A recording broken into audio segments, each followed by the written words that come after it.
आज हम use of injection DEXA के बारे में बात करेंगे, डोज ऑफ डेक्सामेथासोन के बारे में बात करेंगे, साइड इफेक्ट ऑफ डेक्सामेथासोन के बारे में बात करेंगे, how to use dexamethasone injection. तो आज डेक्सा इंजेक्शंस के बारे में सारी डिटेल हम समझेंगे। बहुत डिटेल वीडियो है, वीडियो को पूरा जरूर देखिएगा। कुछ कॉमन ब्रांड्स आपको मार्केट में अवेलेबल हो जाते हैं, कुछ 2 mg के हैं, कुछ 0.5 mg है, डेकाडन के नाम से आपको मार्केट में अवेलेबल हो जाता है, जो कि बहुत कॉमन ब्रांड नेम है डेक्सामेथासोन के, और इंजेक्शंस भी आपको मार्केट में अवेलेबल हो जाता है। अगर यहाँ प्राइमरली यूज की बात करें तो एंटी इन्फ्लेमेटरी होता है, जो इम्यूनो सप्रेसेंट एजेंट की तरह ट्रीटमेंट के रूप में यूज किया जाता है। डेक्सामेथासोन के कई सारे यूज होते हैं, जैसे इन्फ्लेमेशन में उपयोग होना, एलर्जीज रिएक्शंस होना, rheumatoid arthritis and other rheumatic diseases including ankylosing spondylitis या सोरियाटिक आर्थराइटिस है, या जुवेनाइल रूमेटॉइड आर्थराइटिस है, ल्यूपस है, एक्यूट गाउट आर्थराइटिस है।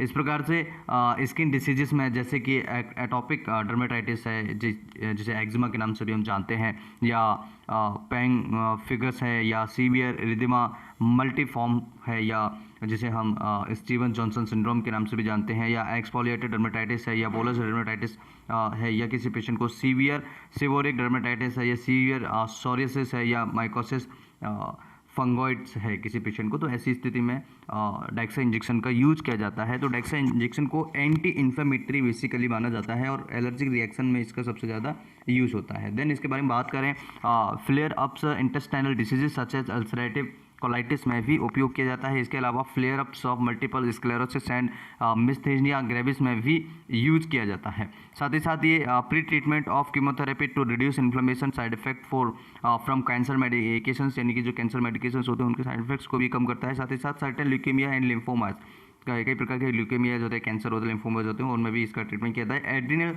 Insufficiency, a condition where the adrenal glands don't produce enough hormones. जब adrenal glands हमारी hormones का release नहीं करता है, कम करता है, इनसफिशिएंसी हो जाती है उसकी, ऐसी स्थिति में भी एड्रिनल इनसफिशिएंसी में इसका यूज किया जाता है। तो डेक्सामेथासोन वाइडली यूज होने वाला इंजेक्शन होता है, और सबसे ज़्यादा यूज होता है जब पेशेंट को स्टेबल करना हो। कोई पेशेंट को अगर कोई रिएक्शन होता है, या पेशेंट को आराम नहीं मिल रहा है, तो डेक्सामेथासोन देने से पेशेंट को जल्दी रिलीफ मिल जाता है। साइड इफेक्ट्स के बारे में बात करें तो कॉमन साइड इफेक्ट्स होते हैं इसके, जैसे विजन में चेंजेस, देखने में आपको कोई गड़बड़ होना, स्वेलिंग हो जाना, ठीक है, रैपिड वेट गेन, वजन बढ़ जाना अचानक से, स्लीपिंग प्रॉब्लम्स होने, इंसोम्निया, नींद नहीं आना, मूड चेंज हो जाना आपका, एक्ने चेहरे पर हो जाना, ड्राई स्किन होना, थिनिंग स्किन होना, व्रूशिंग एंड डिस्कलरेशन होना, स्लो मूविंग होना, इसके साथ में इनकी स्वेटिंग होना, पसीना ज़्यादा आना, हेडेक, सिरदर्द होना, डिजनेस, चक्कर आना, स्पिनिंग सेंसेशन होना, नोजिया होना, स्टमक पेन होना, ब्लॉटिंग होना, मसल्स वीकनेस होना, या फिर कई पेशेंट को change in the shape of location of body fat, specially arm, legs and face, neck, waist and waist. तो कई सारी ऐसी प्रॉब्लम्स होती हैं जिसमें हमारा जो बॉडी का फैट होता है वहाँ पर भी चेंजेस देखने को मिल सकते हैं। तो कई सारे इसके साइड इफेक्ट्स है कॉमनली, जो कि पेशेंट को बहुत ज़्यादा देखने को मिलते हैं। लेकिन इसका एक साइड इफेक्ट और है, अगर कोई इसका ज़्यादा यूज़ कर रहा है या गलत वे में इसका यूज़ कर रहा है, तो पेशेंट को बहुत ज़्यादा साइड इफेक्ट्स देखने को मिल सकते हैं। ऐसी स्थिति में उस पेशेंट को डेक्सामेथासोन विदाउट डॉक्टर कंसल्टेशन के नहीं लेना चाहिए। तो देखिए, if you take long term, अगर लंबे समय तक अगर आप लेते हैं, तो ये मेडिसिन बहुत बड़ी प्रॉब्लम क्रिएट कर सकता है, जिसमें कि ऑस्टियोपोरोसिस जैसी प्रॉब्लम्स पेशेंट को देखने को मिल सकती है, आईसाइट की प्रॉब्लम देखने को मिलती है, slower growth in children's and teenagers में देखने को मिल सकती है। डेक्सामेथासोन ब्लड शुगर को भी एक्सटेंड बढ़ा सकता है आपका, इसको कंट्रोल करने में भी कई सारी प्रॉब्लम्स होती हैं। तो अगर कोई पेशेंट लंबे समय तक डेक्सामेथासोन का यूज कर रहा है, तो इस चीज़ को ध्यान रखें। ऑस्टियोपोरोसिस, आपकी वोन्स खराब हो सकती हैं, आपका ब्लड शुगर कंट्रोल नहीं होगा। अगर हम ड्रग इंट्रैक्शन की बात करें, तो ड्रग इंट्रैक्शन यानी कौन सी मेडिसिन इसके साथ में दे सकते हैं, कौन सी नहीं दे सकते। तो देखिए, सबसे पहला है एंटीकोगुलेंट्स ओरली, जो कि को administration of corticosteroid and warfarin usually result inhibits of response to warfarin. तो वारफेरिन जो मेडिसिन होता है, उसका अगर हम यूज कर रहे हैं कॉर्टिकोस्टेरॉइड के साथ में, तो वो इनहिबिट कर सकता है वारफेरिन के रिस्पॉन्स को। साथ ही साथ एंटी डायबिटिक, बिकॉज कॉर्टिकोस्टेरॉइड में इंक्रीज ब्लड शुगर या blood glucose level concentration, dose adjustment of anti diabetic agent में बी रिक्वायर्ड। तो अगर किसी को डायबिटीज़ है और एंटी डायबिटिक मेडिसिन चल रही है, तो एक बार अपने डॉक्टर से जरूर कंसल्ट कर लें कि कितना डोज हमें लेना है, कितना नहीं।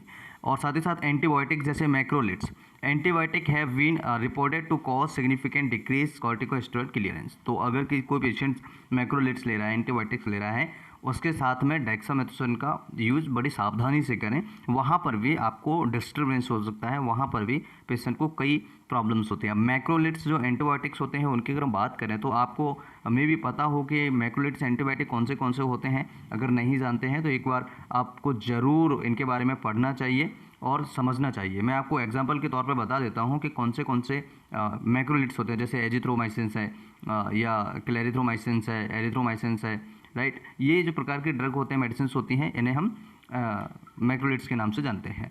साथ ही साथ यूजुअली डोज रेंज की बात करें ओरल, आईवी, इंट्रामस्कुलरली तो 4 से लेकर के 20 mg पर डे के हिसाब से पेशेंट को दिया जा सकता है।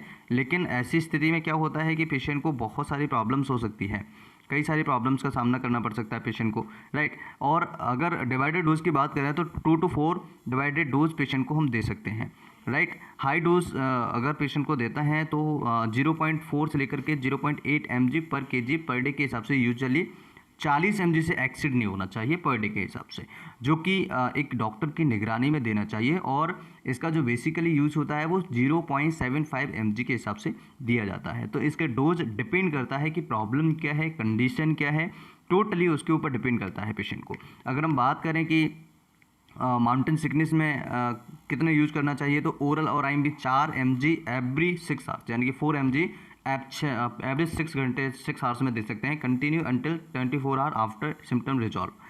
तो जब तक पेशेंट के सिम्टम्स रिजॉल्व नहीं हो जाते हैं 24 घंटे के अंदर अंदर, तब तक आप उसे हर 6 घंटे पर 4 mg दे सकते हैं। लेकिन ये 7 दिन से ज़्यादा नहीं होना चाहिए टोटल, इस बात को आपको ध्यान रखना होगा।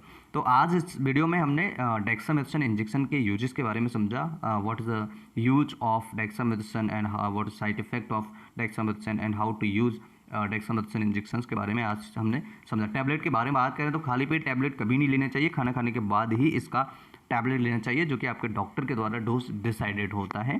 इस चीज़ को आप ध्यान रखें। अगर आपको वीडियो अच्छा लगे तो लाइक ज़रूर करिए, चैनल को सब्सक्राइब जरूर कीजिएगा। फिर मिलते हैं इसी तरह किसी नई वीडियो में, तब तक के लिए नमस्कार, thanks for watching, have a nice day.